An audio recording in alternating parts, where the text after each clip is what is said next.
Meu bem, Então vamos lá. Legal. Quero agradecer a presença de todos que estão nos assistindo, pessoal que está entrando, pessoal que vai entrar. Esse é mais um webinar que a gente está promovendo dessa série de webinars que a gente vem fazendo no escritório Andrade Maia Advogados, que a gente denominou de 30 minutos de processo civil, que tem essa ideia de, como eu comentava antes com o Paulo, a gente poder tirar aí 30 minutinhos do dia para poder conversar um pouquinho sobre processo. Esse é um projeto do escritório que é idealizado e capitaneado pelo meu sócio Fabrício Posati e por mim. A nossa ideia, como a gente tem feito nos últimos webinars e seguindo a tradição, nós convidamos pessoas processualistas, pessoas expoentes no processo civil, para debater algum tema que seja de interesse de todos e que também seja da especialidade do nosso debatedor. Hoje a gente tem a enorme alegria de contar aqui conosco com o Dr. Paulo Mendes, nosso grande amigo, pessoal meu, é uma honra poder te receber aqui. Paulo, vou brevemente te introduzir aqui, passar o teu currículo. O Paulo é pós-doutor em Direito pela Universidade Federal da Bahia. O Paulo é também mestre e doutor em Direito, na área de Direito Processual Civil, pela Universidade Federal do Rio Grande do Sul. O Paulo é procurador da Fazenda Nacional e, nesse cargo, também se ocupa da coordenação da atuação da PGFN no Supremo Tribunal Federal. E o Paulo também é professor de Direito Processual do IDP em Brasília. Como eu dizia, Paulo, para mim uma imensa alegria e satisfação te receber. A gente se conheceu durante o teu doutorado, mestrado e doutorado na Universidade Federal do Rio Grande do Sul. Eu tive a alegria de te conhecer. Tu és uma pessoa inteligentíssima, um grande amigo, que tem um coração enorme e que me ajudou muito também na minha época de dissertação do mestrado. Então eu quero aqui de público te agradecer por isso, e talvez com algum atraso, mas te agradecer de público por isso. E te passar a palavra, se quiseres dar um oi aí para o pessoal rapidamente, antes da gente entrar efetivamente no nosso tema. Boa noite a todos. Queria dizer que estou muito feliz, primeiro de te rever, né? Que fazia tempo que a gente não batia um papo e não se via, né? Você é uma das minhas grandes aquisições pessoais do Rio Grande do Sul. Eu sou baiano, que fui estudar em Porto Alegre, né? No Rio Grande do Sul, fiz mestrado e doutorado, e aí acabei criando relações que certamente vão ficar para a vida toda. E você é uma das minhas conquistas pessoais. Então, meu amigo, é uma alegria estar aqui. Eu te agradeço muito o convite e me sinto muito honrado de estar participando desse projeto aí tão interessante do Andrade Maia. Que legal, que legal. Muito obrigado. Como eu disse, é recíproco, Paulo. Bom, mas vamos lá. O tema de hoje é um tema que eu reputo importantíssimo, porque, na verdade, pouco falado pela doutrina e pouco estudado, né, Paulo? Esse tema de hoje é sobre o poder normativo dos tribunais para editar normas processuais, né? É um tema, na verdade, que é fruto da pesquisa de pós-doutorado que o Paulo fez na Universidade Federal da Bahia e que rendeu, né, como resultado, um livro que está aqui, publicado recentemente. E aqui, então, tá o resultado dessa pesquisa. A primeira coisa que eu queria saber, Paulo, a respeito disso como eu falei, esse é um tema que a gente vê que na verdade, é pouco estudado. Há estudos sobre fontes do direito e algumas fontes processuais. Mas eu queria que tu nos dissesse como que foi esse caminho para chegar a escolher esse tema, o que te despertou para estudar esse tema que é tão importante, que eu acho que a situação atual que a gente vive de pandemia vai fazer com que entre cada vez mais em evidência. Esse teu estudo certamente vai ser fundamental para o desenvolvimento do direito nos próximos passos. É verdade isso. Acho que o tempo que a gente vive está fazendo com que a gente perceba inúmeras fontes que antes a gente não imaginava, né? Quando a gente pensa em processo civil, é muito corrente na doutrina entre os operadores do direito fazer logo uma referência ao artigo 22(1) da Constituição, que diz que só a União pode legislar sobre direito processual. E aí, isso é algo muito presente na cultura brasileira, né? E aí, eu terminei meu doutorado e eu escrevi no doutorado sobre segurança jurídica e processo. Uhum. Eu tentei fazer no doutorado, no capítulo 2 da minha tese especificamente, um estudo sobre... exatamente, boa. Tá aqui também. Um estudo sobre a segurança jurídica no processo civil, porque eu percebi que era um tema que era analisado sempre topicamente, né? Se estudava segurança jurídica na coisa julgada, segurança jurídica na tutela provisória. Então, eu tenho de fazer... pensei em fazer algo mais amplo, né? Estudar a segurança jurídica. E aí, estudando a segurança jurídica no processo, eu dividi em dois perfis, né? Um perfil estrutural e um perfil substancial, para fazer um estudo vinculado com a cultura e tal. E nesse perfil estrutural, eu dividi lá entre segurança no processo e segurança pelo processo. E aí, nessa ideia, duas premissas me pareceram muito importantes para nós termos segurança jurídica no processo civil. Clareza normativa e previsibilidade. Então, o direito processual civil deveria proporcionar clareza e previsibilidade. E dentro da ideia de clareza vem a noção de fontes. Porque quando a gente está pensando em um ordenamento jurídico que seja claro, não se limita em nós termos disposições normativas bem redigidas. Nós temos que ter uma clareza sistemática, né? uma coordenação adequada entre as normas processuais e uma clareza sobre de onde podem vir as normas processuais. E esse era uma preocupação que eu já tinha lá no doutorado e diante dos nossos estudos lá na teoria do direito, conhecimento, ele tem uma preocupação muito grande também em identificar quais são as fontes normativas para conferir validade às normas. Então, a ideia veio daí, né? O meu interesse pelo tema. E aí, quando eu terminei meu doutorado, o professor Fred virou para mim e falou que estava na hora de eu retomar a minha relação com a Bahia. Ele falou, venha fazer um pós-doutorado comigo aqui. E eu gostaria que você estudasse isso, porque por causa da minha atuação nos tribunais superiores. E aí casou, né? Ele sugeriu o tema, eu já vinha me preocupando com a ideia das fontes normativas, e aí eu comecei a estudar, me apaixonei pelo tema e vi que era muito mais do que aquilo que eu tinha pensado inicialmente. Né? É verdade. E a gente vê, na verdade, ao longo do teu trabalho, o quanto essa questão, a gente vai discutir um pouquinho mais à frente, mas o quanto jurídica influenciam, né, o teu pensamento aqui e a tua pesquisa. Isso aqui a gente vai conversar logo em seguida. Mas o que eu queria te perguntar, e que eu acho que talvez seja uma das primeiras coisas que chamam a atenção quando a gente pensa nisso, pensa nas fontes normativas a respeito de processo civil, aquela ideia, né, que a gente tem de que o artigo 22 da Constituição estabelece que, para regular sobre o processo, há competência privativa da União e regras de procedimento podem ser competência concorrente, então, da União, Estados e Distrito Federal.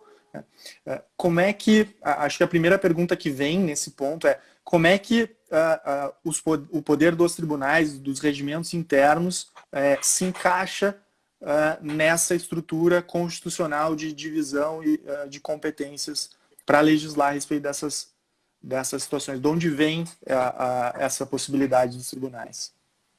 Eu queria fazer só uma reflexão inicial muito rápida, que é a seguinte.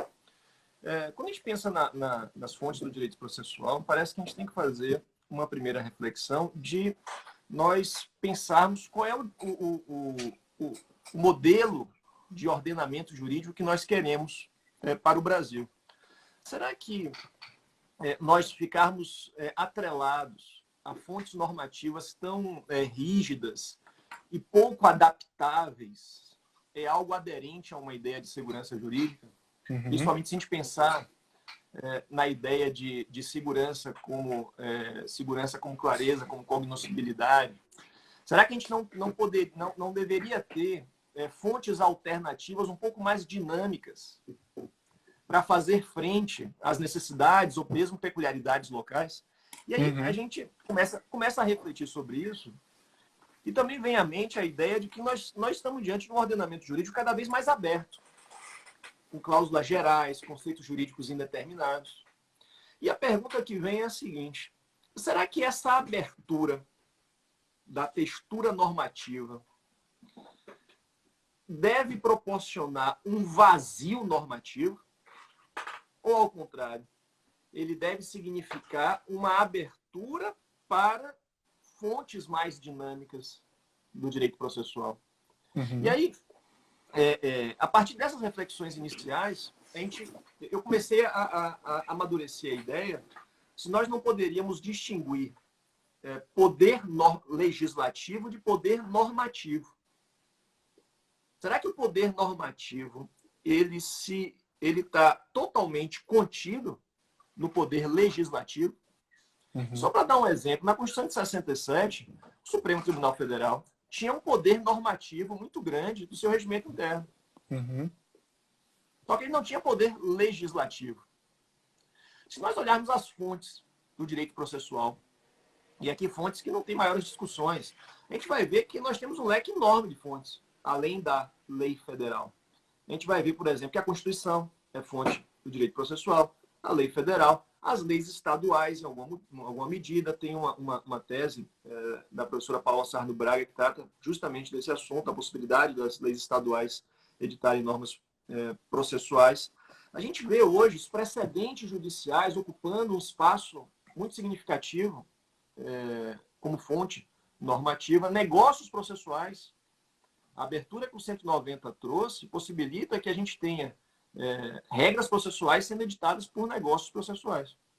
E aí vem a pergunta: será que o regimento interno também poderia ser visto como uma das fontes do direito processual? E aí, a partir dessa indagação, eu comecei a pesquisar, né? E aí eu percebi que só no Código de Processo Civil nós temos 25 remissões ao regimento interno. 25. Para ter uma ideia, o regimento interno pode criar hipótese de sustentação oral. Uma regra expressa lá no 937. Regimento interno pode disciplinar o procedimento de embargo de divergência. Pode estabelecer prazos na arguição de inconstitucionalidade. Tudo isso são delegações do Código. E, além disso, se nós olharmos o artigo 96, inciso 1, a linha A da Constituição, e aí eu já respondendo a sua pergunta mais diretamente, o artigo 96, inciso 1, a linha A da Constituição, diz que os tribunais, eles têm um poder normativo nos seus regimentos internos para disciplinar a competência, as divisões de competência dentro do tribunal, e para disciplinar a organização e funcionamento dos órgãos jurisdicionais e administrativos. Então, o que a gente percebe diante desse panorama? Que regras de competência do tribunal, competência das sessões, das turmas, do órgão especial, tudo isso está no regimento interno. E são regras claramente processuais. E quando a gente fala de competência, a gente tem que abrir o leque. A gente está falando de prevenção, a gente está falando de composição do órgão.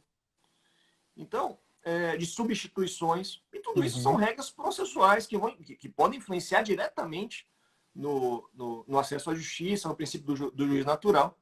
Então, assim, a Constituição, quando ela prevê que o regimento interno pode disciplinar a competência com todas essas variantes, a gente está vendo que a Constituição permitiu a disciplina de normas processuais. Quando a gente vê o CPC fazendo 25 delegações aos regimentos, a gente vê que os regimentos também podem tratar desses assuntos. Então, Otávio, eu acho que aqui já está um divisor de águas, só aqui, um divisor de águas. Para dizer o seguinte, olha, regimento interno, ele disciplina o processo civil. Pelo menos as regras de competência previstas na Constituição e outras regras que é decorrente de delegação do Código de Processo Civil. Então, acho que isso já tem que ser uma página virada. Sim. Que talvez seja uma primeira contribuição do meu trabalho para a gente parar com essa ideia de que regimento interno não contém norma processual. O que a gente tem que verificar é até onde ele pode ir. Exatamente, esse era o ponto que eu ia chamar, e você acabou, na verdade, já fazendo esse gancho. Quer dizer, os regimentos, então, de fato, possuem regramentos que são processuais, que influenciam na posição processual das partes e na conformação do processo. Mas esse é o ponto. Então, até onde podem ir os regimentos internos? Qual é o limite desse poder normativo dos tribunais? Essa é uma das minhas preocupações, e até é bom você tocar nesse assunto pelo seguinte: todo mundo que vê o meu livro, Regimento Interno como Fonte de Normas Processuais, pensa assim, poxa, lá veio o cara querer que os tribunais possam fazer tudo. Mas, na verdade, a minha preocupação foi dizer que podem, em larga medida, mas também estabelecer limites. Porque essa é uma preocupação que eu tenho até pela minha prática profissional. Às vezes eu vejo o regimento tratando de uns temas que eu falo assim, caramba, ele não poderia estar fazendo isso. Vou dar um exemplo muito claro que aconteceu recentemente no Supremo. O Supremo possibilitou, por meio do seu regimento interno, que os ministros negassem repercussão geral a determinados a temas que chegam no STF monocraticamente. Ou seja, hoje o ministro pode monocraticamente negar repercussão geral a um tema, quando a Constituição exige 2/3. Vejam que coisa. Né? E aí, e essa preocupação também veio pelo seguinte: o Supremo Tribunal Federal, na Constituição de 67, lá no artigo 113, possibilitava que ele disciplinasse todo o processo perante a Corte. E a Constituição de 88 mudou isso. A Constituição de 88 não traz regra especial para o Supremo tem o mesmo regramento de todos os tribunais, que é o artigo 96.1a da Constituição, que, ao meu ver, confere muitos poderes, mas diz lá, expressamente, respeitados os direitos e garantias previstos em lei. Esse é o ponto. Então, essa observação me parece fundamental. Fundamental. Porque regimento interno, ele tem um papel de reger por delegação do Código de Processo Civil, definir competência e um papel complementar da legislação para poder conferir melhores condições de atuação perante o tribunal. Mas regimento tem que agir nos limites da lei, mesmo o Supremo Tribunal Federal. Não pode violar o que a legislação previu, o que a Constituição previu. E aí eu tenho vários exemplos, inclusive eu estou colecionando exemplos para a segunda edição. Vários exemplos em que os regimentos ultrapassam esse limite, principalmente o STF. O STF é um capítulo à parte, porque eu tenho um capítulo no meu livro que eu examinei a jurisprudência do STF. Né? Apesar de a Constituição ter mudado e, portanto, ter limitado o poder normativo do Supremo Tribunal Federal, ele não se deu conta disso. Ou seja, ele continua achando que ele tem poderes ilimitados. Sim. E isso tem que ser criticado. Isso tem que ser criticado. É verdade, é verdade. Agora, eu acho que esse ponto que tu tocaste, Paulo, é bastante importante, porque tu identificas, então, enfim, espaços de atuação dos regimentos internos, né? há aqueles expressamente já delegados pela Constituição, como você falou, tratar matérias de competência, composição, mas se identifica também um espaço de atuação em função de omissão legislativa e Isso. em razão de precedentes judiciais, ou seja, se um tribunal, por meio de um precedente, estabelece um procedimento, algum regramento, né, que supre, nesse sentido, uma omissão legislativa, se propõe que seja um papel dos regimentos internos colocar isso, internalizar esse precedente, suprindo também uma omissão eventualmente legislativa, a fim de conferir maior publicidade. E aí você faz o link com a segurança jurídica. É aqui que eu queria chegar e perguntar. A segurança jurídica, como você já falou, assunto do seu doutorado, tema caríssimo para você. E aí você chega a colocar num determinado ponto do seu livro, você coloca assim, olha, muita norma, né? Haver muitas normas, o que pode acontecer, porque nós temos nós temos 27 regimentos internos, pelo menos na justiça civil, de estadual, mais justiça federal, e aí se for contar justiça do trabalho e todas as outras competências que há, isso vai para um número gigantesco. Né? De que forma os regimentos internos terem esse poder não, na verdade, contribui para a um ideal de maior segurança jurídica. É isso que eu queria que você explicasse um pouquinho mais, desenvolvendo a sua ideia. Essa foi uma preocupação muito grande minha, mas assim, deixa eu deixar muito clara uma premissa antes. O meu livro eu faço uma categorização das normas processuais regimentais, o que o regimento pode tratar. Exato. E reparem que até onde nós falamos antes da pergunta do Otávio, a gente estava falando de quê? Delegações do CPC e de disciplina expressa da Constituição. Então, eu acho que é importante a gente fazer essa distinção. Porque, em relação a isso, eu acho que não tem maiores polêmicas.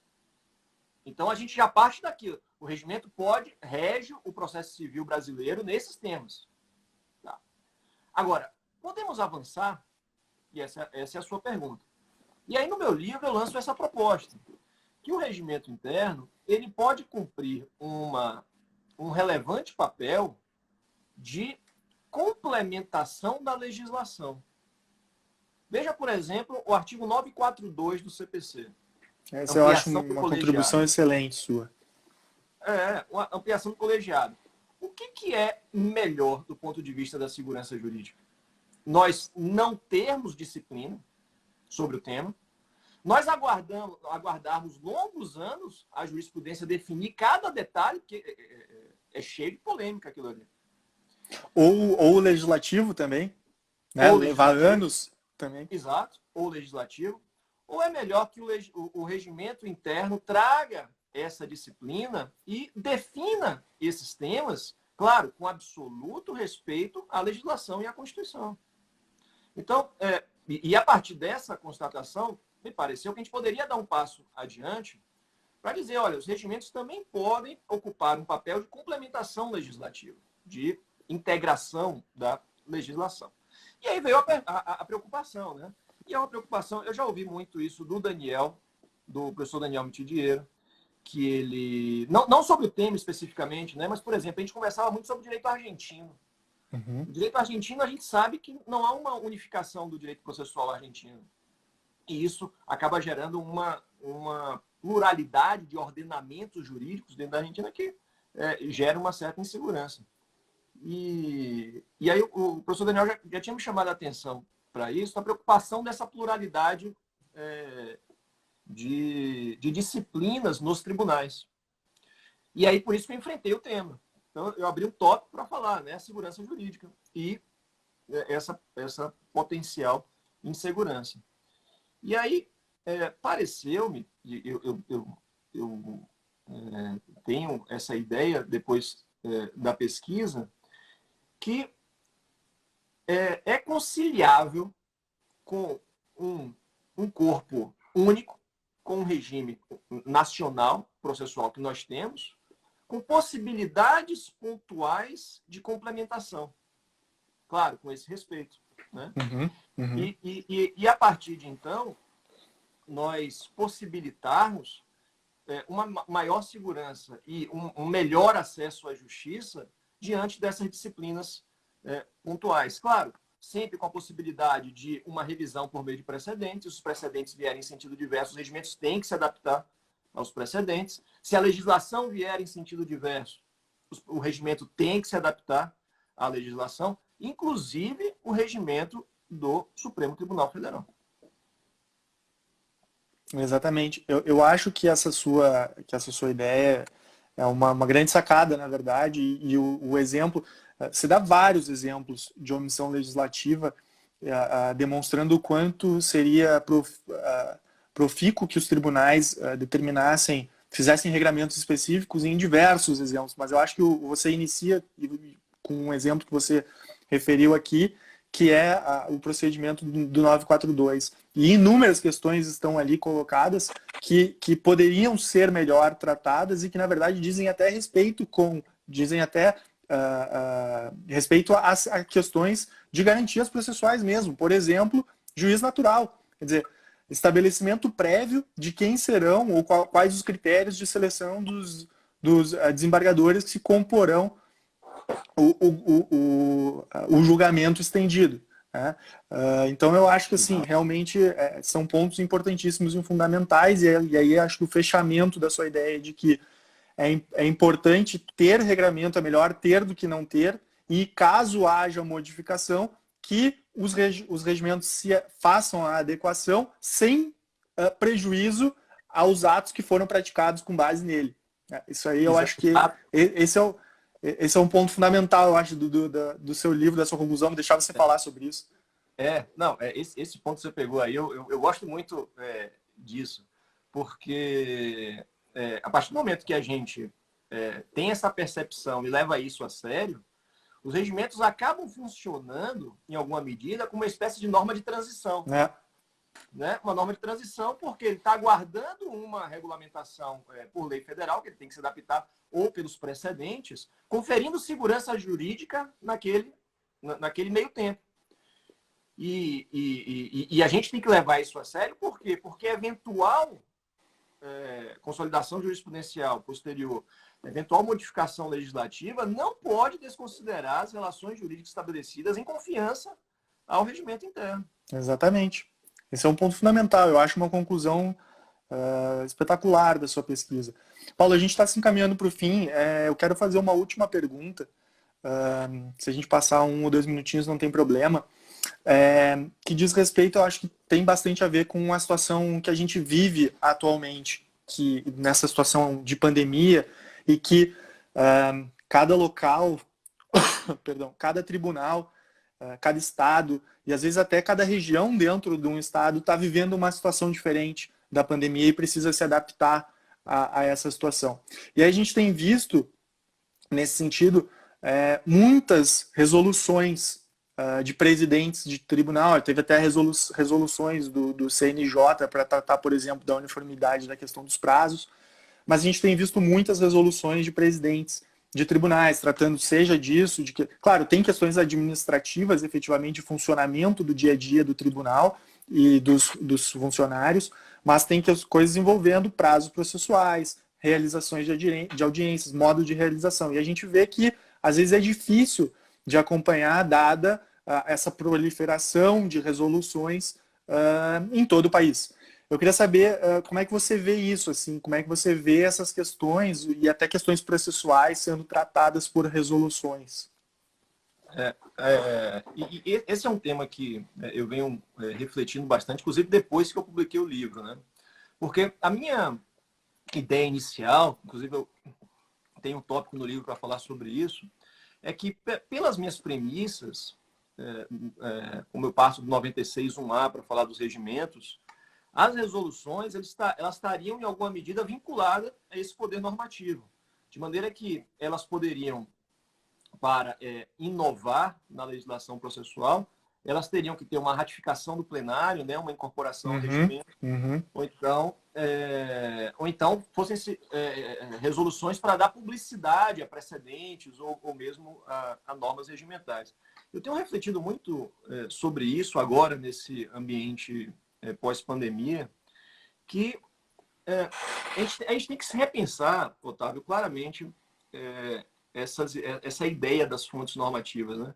Porque veja a importância que tem essas resoluções, né? Seja do CNJ, seja dos tribunais, nesse momento que a gente está, né? Para disciplinar prazo, disciplinar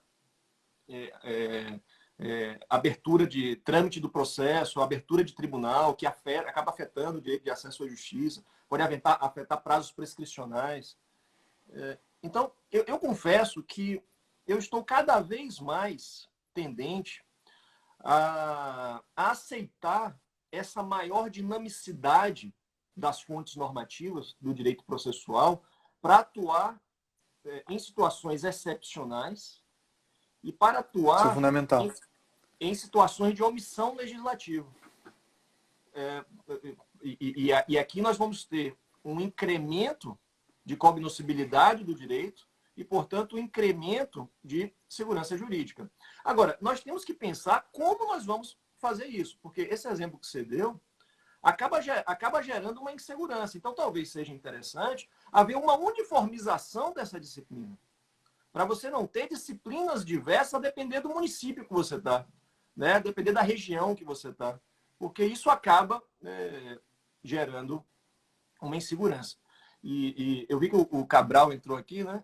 E eu conversava com o Fred sobre a grande contribuição que a obra do Cabral e do Humberto Ávila trouxe para o nosso pensamento sobre segurança jurídica.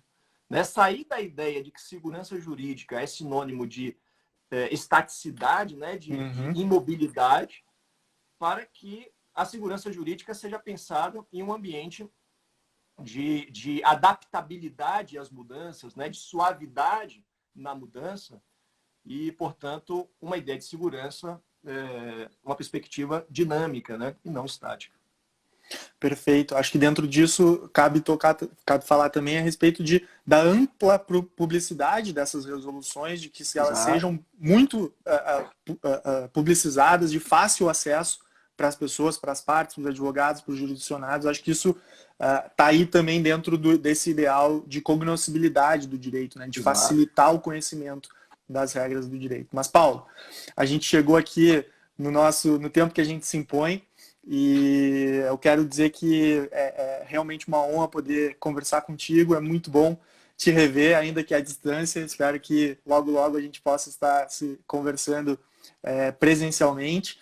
Muito obrigado por nos receber na tua casa, é um prazer te ver de novo, espero que tu fique bem, tua família, tua filha, todo mundo.